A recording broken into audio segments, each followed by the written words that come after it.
Bismillah, Assalamualaikum warahmatullahi wabarakatuh. Kita lanjutkan lagi materi di mata kuliah pengantar ilmu agronomi. Sebelumnya saudara sudah mempelajari perbanyakan secara generatif. Nah, kita masuk ke perbanyakan vegetatif. Adapun materi ini kita bagi dua sesi. Nah, ini sesi pertama akan kita sampaikan. Sebelumnya saudara sudah saya beri gambaran terkait perbanyakan tanaman. Ya, mulai dari pohon induk, dari indukannya untuk menghasilkan individu baru. Nah, bisa melalui dua cara, itu secara generatif maupun secara vegetatif.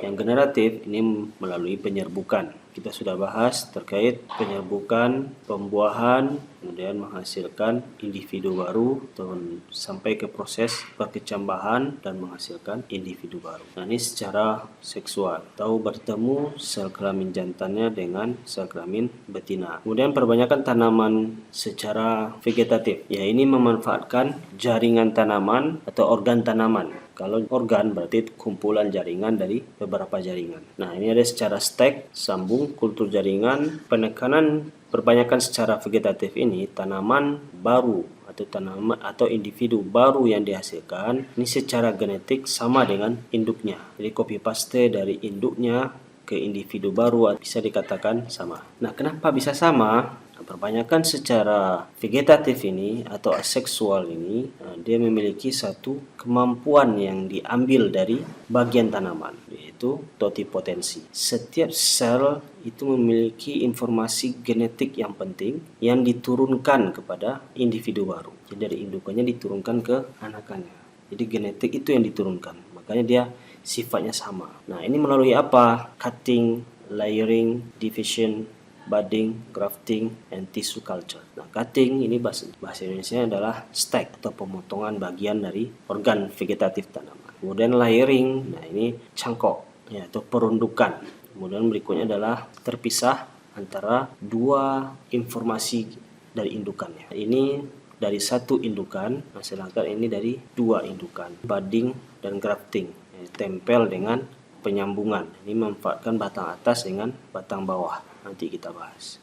Kemudian juga ada dengan tissue culture. Nah, ini betul-betul mengambil sifat dari totipotensi ini.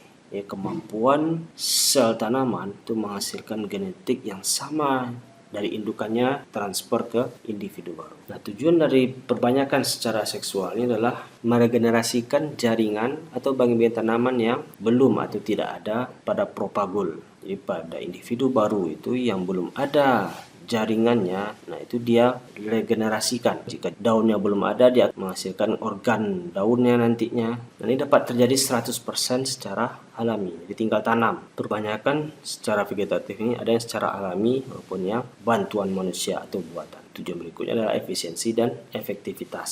Kemudian ada juga artifisial. Efisiensi efektivitasnya tentu berkaitan dengan lamanya. Ya, lama pengerjaannya. Tujuan akhirnya adalah mempercepat pembuahan. Dia lebih cepat berbuah. Seperti halnya tabel perbanyakan tanaman yang saya berikan pada materi awal. Nah, kalau saudara masih ingat, ada tabel perbanyakan tanaman, ada yang berasal dari biji, ada yang berasal dari perbanyakan secara vegetatif. Nah, secara vegetatif itu lebih cepat berbuahnya kan dengan perbanyakan dari biji. Nah, seperti yang saya sampaikan sebelumnya, perbanyakan secara vegetatif itu terbagi dua, vegetatif alami maupun yang buatan. Yang buatan ini terbagi dua macam juga.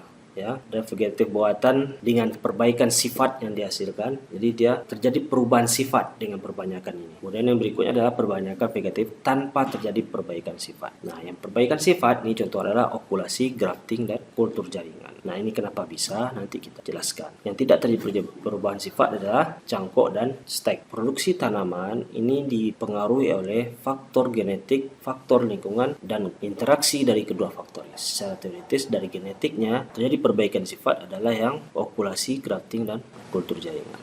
Selain itu tidak terjadi perbaikan sifat. Kita bahas satu-satu. Vegetatif alami ini memiliki keuntungan. Nah, pertama, dia dapat dipraktekkan pada tanaman yang tidak menghasilkan biji. Sifat pohon induk diturunkan generasi berikutnya. Masa juvenil relatif pendek, mempercepat persediaan bibit. Nah, ini keuntungan dari vegetatif alami. Adapun kelemahannya, nah, infeksi virus ini bisa menyebar pada tanaman karena yang diambil adalah bagian vegetatif itu ditanam kembali. Jika dia ada borne disease atau penyakit tular benih pada bagian tanaman itu, maka individu yang dihasilkan akan tersebar virus tersebut atau bibit penyakit. Kemudian berikutnya adalah bahan tanam akan menghabiskan tempat. Nah, ini jika dibandingkan dengan biji ya.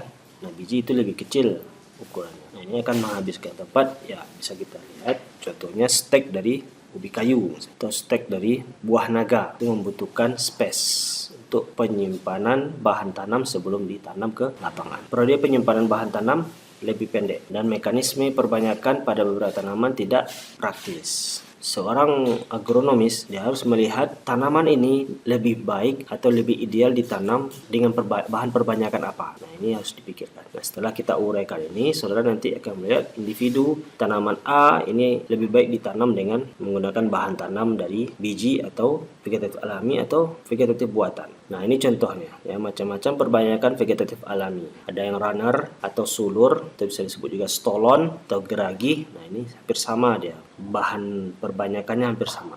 Perbanyak diri secara alami, dia menggunakan organ tambahan yang ada pada tanaman ini. Strawberry contohnya ini ada stolonnya. Bedanya nanti dengan rhizome, stolon ini perkembangannya di atas permukaan tanah. Yang bisa saudara lihat di animasi gambar ini permukaan tanah. Nah, bahan perbanyakannya ada di atas permukaan tanah. Runner ini akan masuk ke dalam tanah menghasilkan individu baru seperti halnya di gambar ini. Stolon ini individu barunya. Kemudian kom, ya, contohnya adalah tanaman gladiol, kembang coklat. Nah, seperti ini contoh tanaman. Seperti halnya umbi, ada titik tumbuhnya. Nampak di sini ini yang awalnya, kemudian akan tumbuh di bagian sampingnya adalah new comb-nya, titik tumbuh yang baru. Umbi lapis. Ini kalau sudah umbi lapis berarti saudara sudah terbayang adalah bawang. Tiap umbi lapis ini dia bisa kita lihat ada penjelasannya, ada nomor satunya ini umbi lapis pertama, kemudian ada ini umbi lapis kedua, ada ini yang ketiga berlapis-lapis. Nah, setiap lapisan itu ada potensi dia menghasilkan individu baru. Kemudian ada umbi batang. Mata tunasnya disebut dengan sprout. Ya, ini pada kentang. Nah, ini yang rhizome. Bedanya dengan stolon tadi, dia berkembang di dalam tanah. Panjang rhizome ini menghasilkan mata tunas, hasilnya akhirnya adalah individu baru. Ini ada pada jahe-jahean. Mana ada juga anakan. Nah, ini contohnya sansevieria atau lidah mertua, ya, bunga tanaman hias, bambu air. Nah, ini contohnya bambu air, kemudian pisang. Nah, sekarang kita masuk yang vegetatif buatan. Ya, buatan di sini maksudnya adalah ada campur tangan manusia. Ya, tidak bisa langsung tumbuh, tapi harus ada perlakuan yang diberikan. Nah, ini contohnya cangkok. Nah, cangkok ini pada satu individu, stek juga, merunduk juga. Ini bentuk sederhana dari cangkok. Nah, ini tidak merubah sifat. Karena indukan itu kita pisahkan individunya dari indukan lama. Nah, dari cangkok itu ada induksi akar. Maksudnya apa? Pelukaan pada cabang atau pada batang akan memunculkan tunas. Nah, ini akan bisa dipisahkan dari individu baru jika sudah muncul akarnya. Di induksi akar adalah organ apa yang belum ada pada tanaman itu. Cabang sudah ada, daun sudah ada, yang belum adalah perakarannya. Nah, makanya dirangsang dia membentuk akar. Maka nanti ketika kita praktikum, kita akan olesi juga dengan ZPT, zat pengatur tumbuh yang merangsang untuk tumbuhnya akar. Kemudian juga ada stek. Nah, stek begitu juga. Diambil dari satu indukan, yang diambil berupa apa? Menghasilkan apa? Nah, kalau dia stek tunas, nah tunasnya sudah ada. Kemungkinan munculkan nanti adalah daun. Nah, yang belum adalah akar. Berarti dia menginduksi akar nantinya. Maka ditambahkan ZPT untuk perangsang perakaran. Jadi nanti tergantung jenis stek yang digunakan. Nah, merunduk bagian sederhana dari cangkok.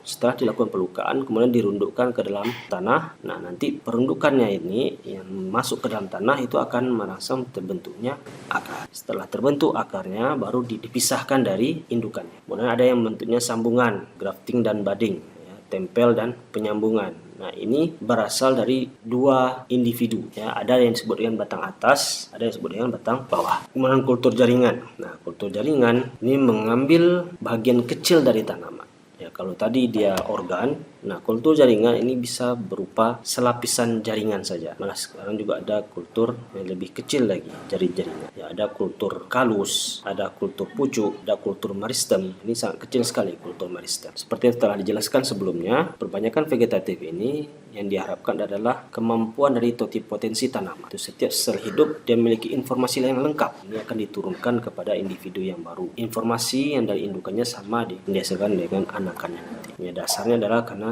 terjadinya pembelahan mitosis, hasil pembiakan sama dengan tanaman induk. Nah, ini contoh regenerasi adventifnya. Tunas yang dihasilkan nantinya pada stek batang yang dia bentuk adalah akarnya, seperti pada tebu, pada teh, diambil pucuk atau batang bagian batangnya, dan yang belum adalah akarnya, maka dirangsang dia pembentukan akar. Nah, jika stek akar yang pada ubi jalar membentuk tunas nanti. Nah, kalau stek daun berarti yang belum adalah pembentukan akar dan tunas atau batang. Ini pada cocor bebek. Ini contohnya pada cocor bebek, stek daun. Nah, di sini sampaikan bahwa waktu yang terbaik melakukan stek ini adalah pada pagi hari. Kenapa pada pagi hari? Karena tanaman pada kondisi yang lembab. Ini terkait dengan proses transpirasi tanaman. Pada pagi hari, transpirasi tanaman lebih rendah. Kandungan air pada tanaman ini masih terjaga. Ketika dia dipisahkan, tentu dia akan terjadi pemisahan jaringan tanaman.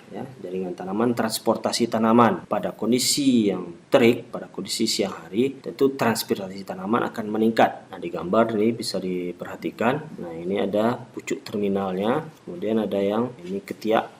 Ini potensi menghasilkan tunas ketika dilakukan stek. Nah, ini contohnya stek pada batang. Nah, yang belum muncul adalah perakaran. Nah, maka ini yang dirangsang untuk tumbuh. Nah, ini bisa saudara lihat dari satu bagian tanaman ini bisa dilakukan stek beberapa bentuk. Ada stek pucuk, ada stek batang, ada stek pada batang tanaman. Prinsipnya hampir sama, itu menggunakan sebagian kecil dari batang tanaman untuk menghasilkan individu batang. Nah, ini sebaiknya menambahkan hormon tumbuh menghasilkan perakaran nantinya. Nah, ini dicelupkan dengan hormon dan juga dengan fungisida. Nah, ini untuk menghindari terjadinya serangan organisme pengguna tanaman, terutama pada jenis jamur. Langkah pertama ini disiapkan semua bahan yang diperlukan. Nah, kemudian diambil bagian tanaman yang akan di stek, dihilangkan 3-4 inci daun yang tumbuh pada batang ini. Kemudian hasilnya seperti ini. Kemudian dicelupkan ke hormon untuk merangsang perakaran, dilakukan penyiraman untuk menjaga kelembaban, dan dilakukan penanaman. Dan setelah itu jangan lupa dilakukan penyungkupan, ini untuk menjaga kelembaban iklim mikro yang ada di tanaman, dan diletakkan di tempat